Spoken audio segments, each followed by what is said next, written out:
আর এই যে তুই, তোকে আমি কতবার নিষেধ করেছি যে নিতুকে তুই রান্নাঘরে ডাক দিবি না। তুই না আসলে বুঝিস না যে ওর যে হাতটা যদি কেটে যেত, তুই কখনো চাষি না যে আমার মেয়েটা লেখাপড়া করুক, তাই না? মা, আমি তো ওকে রান্নাঘরে ডাকিনি। ও নিজে আসছে, আমি আরো উল্টা বকা দিয়ে ওকে পাঠাচ্ছিলাম পড়ার জন্য। নিতুর মা, সব সময় তো শুধু নিজের মেয়ের কথাটা ভাবলেই চলবে না, নাবিলার কথাটাও তো একবার ভাবতে হবে।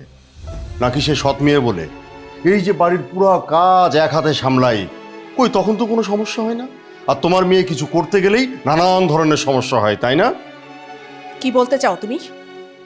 কি আবার বলতে চাই, আজকে তো তুমি সারাদিন বাড়িতেই ছিলে। তোমার মেয়ে নিতু তো ভার্সিটি থেকে ফিরে এসে সারাটা দিন বাড়িতেই বসেছিল। তোমরা দুজনে মিলে ইচ্ছে করলে রাতের রান্নাটা করতে পারতে না?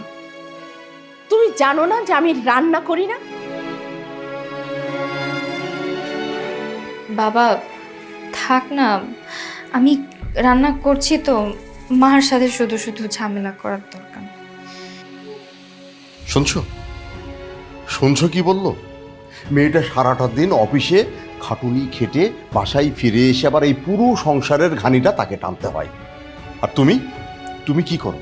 তুমি তো সারাটা দিন চুপচাপ শুধু বিছানার উপর বসে থেকে 3 বেলা খাও। সংসারের কয়টা কাজ করো বলো? তুমি সংসারের কয়টা কাজ করো?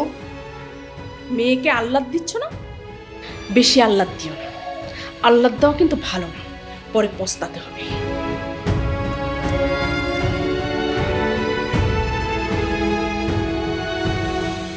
বাবা, তুমি কেন শুধু শুধু মাকে কথা শোনাতে গেলে?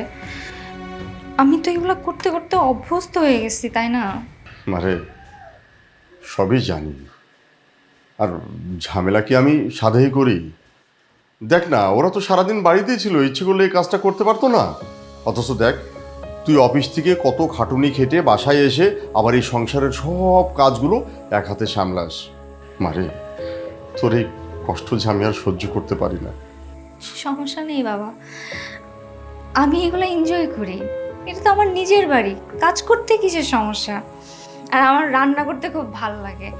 আর অফিস করে এসে সারাদিন কি বাসায় বসে থাকবো নাকি? কাজ কাম করলে তো নিজেরই ভালো। আমি কাজ শিখছি, বের পর আমাকে সংসার করে খেতে হবে না? হয়েছে হয়েছে, শাক দিয়ে আর মাছ ঢাকতে হবে না। একেবারে বুড়ি মানুষের মতো কথা। খুব বড় হয়ে গেছিস, তাই না? ঠিক আছে, কাজ কর।